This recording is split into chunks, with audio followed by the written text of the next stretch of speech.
তেলের দাম বাড়ানো হয়েছে সেই অনুযায়ী তেলের এত সিরিয়াল হওয়াটা ঠিক না আসলে। এটা খুব একটা সুসংবাদ না যে স্বস্তি প্রকাশ করব। এটা আমাদের জন্য দুঃসংবাদই। তেলের দাম বাড়ার সাথে সাথে এটার সাথে ইনক্লুডিং আর অনেক কিছু থাকে, জিনিসপত্রের দাম বাড়বে, যাতায়াত ভাড়া বাড়বে, সব কিছু কস্টলি হয়ে যাবে। ভোগান্তি বাড়ছে, সংকটও কমে নেই। বাইকের তেলের দাম, অক্টেনের তেলের দাম বাড়তো ঠিক আছে, কিন্তু এখন তেলের সঙ্গে বাকি যেগুলো সামঞ্জস্যপূর্ণ ওগুলোও বাড়তেছে। এটা সাধারণ মানুষের জন্য খুবই সমস্যা হয়ে যাচ্ছে। তেলের সংকট তো আছে, আমরা তেল পাইতেছি প্রায়, আমি 1 ঘন্টা 20 মিনিট যাবত দাঁড়ায় আছি। প্রাইসটা আসলে বাড়ানো ঠিক হয় নাই, এটা আমার অভিমত। মানে খবরে যেটা শুনতেছি প্রাইস তেল নাকি পর্যাপ্ত পরিমাণ আছে, তারপরেও তেলের দাম বাড়ানো হয়েছে। এটা শুনে আর কি মনটা খারাপ। আর যেহেতু তেলের দাম বাড়ানো হয়েছে সেই অনুযায়ী তেলের এত সিরিয়াল হওয়াটা ঠিক না আসলে। ভোগান্তি পোহাচ্ছি, অনেক ভোগান্তি পোহাচ্ছি। 1 ঘন্টা 30 মিনিট, মানে নর্মালি এটা আমি লাকি যে 1 ঘন্টা 30 মিনিট, এর আগে আমি 3 ঘন্টায় তেল দিছি। না, ভোগান্তি এখনো কমে নাই, এখনো আমাদের অনেক লম্বা সিরিয়ালে দাঁড়িয়ে তেল নিতে হচ্ছে। তো বিষয়টা আমি মনে করি ক্লিয়ার হওয়া উচিত। আর প্রত্যেকটা পাম্পে যদি তেল সরবরাহ ঠিক থাকে ঢাকার মধ্যে, তাহলে আমি মনে করি এই ভোগান্তিটা থাকবে না। তো সরকারের দৃষ্টি আকর্ষণ করছি যেন খুব তাড়াতাড়ি সরবরাহটা ঠিক করে দেয়, আমরাও যেন এই ভোগান্তিতে না থাকি।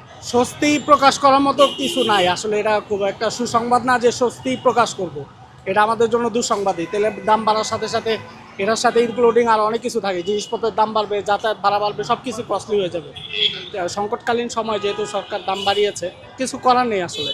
ভারত তেলের দাম না বাড়িয়ে তারা কি করেছে, ডিউটি ফ্রি থেকে কিছু টাকা কমিয়ে জনগণের উপর চাপ কমিয়ে রাখছে। এখন পর্যন্ত তেলের দামটা তারা বৃদ্ধি করে নাই, যদিও বিশ্ববাজারে তেলের দাম বৃদ্ধি পেয়েছে, কিন্তু তারা তেলের দামটা বৃদ্ধি করে নাই। তা আমাদের সরকারের উচিত ছিল যুদ্ধটার দিকে, ইরান এবং মার্কিন যুক্তরাষ্ট্রের যুদ্ধটার দিকে খেয়াল রেখে আরও কিছুদিন আমাদের জনগণের উপর যাতে দামটার চাপ না পড়ে সেদিকে চাপ না দিয়ে তাদের উচিত ছিল যে ওই যে ভারত যেভাবে ডিউটি ফ্রি করছে, আমাদেরও কিছু ডিউটি ফ্রি সরকারের উপর নিয়ে এটাকে সমন্বয় করা উচিত ছিল। অন্তত আরও মাসখানেক সমন্বয় করা উচিত ছিল। তেলের দাম বেড়েছে, আর আমি এই পর্যন্ত 2.5 ঘন্টা লাইনে ছিলাম। এখান থেকে শুরু করে লাইন ঘুরিতে হয়ে অনেক দূরে ঘুরে আসছি। অনেক ভোগান্তি বাড়ছে, সংকটও কমে নেই।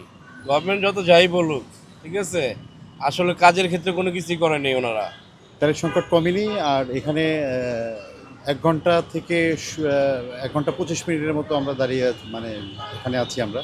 খোলা বাজারে তেলের দাম 1 লিটার তেল 300 টাকা বিক্রি করে। আর তেলের দাম আগের মতো যখন ছিল তখন লাইন, দীর্ঘ লাইন, আমি তো নিজেও 5 ঘন্টা দাঁড়িয়ে থেকেও তেল পাইনি। এখন দাম একটু বাড়ানোর পর লাইন একটু কম, তবে একেবারে কম না, আছে মোটামুটি আর কি। তবে আগের তুলনায় অনেক কম, অর্ধেক কম। ভোগান্তি আগের চেয়ে একটু কমেছে। বাইকের তেলের দাম, অক্টেনের তেলের দাম বাড়তো ঠিক আছে, কিন্তু এখন তেলের সঙ্গে বাকি যেগুলো সামঞ্জস্যপূর্ণ ওগুলোও বাড়তেছে। এটা সাধারণ মানুষের জন্য খুবই সমস্যা হয়ে যাচ্ছে।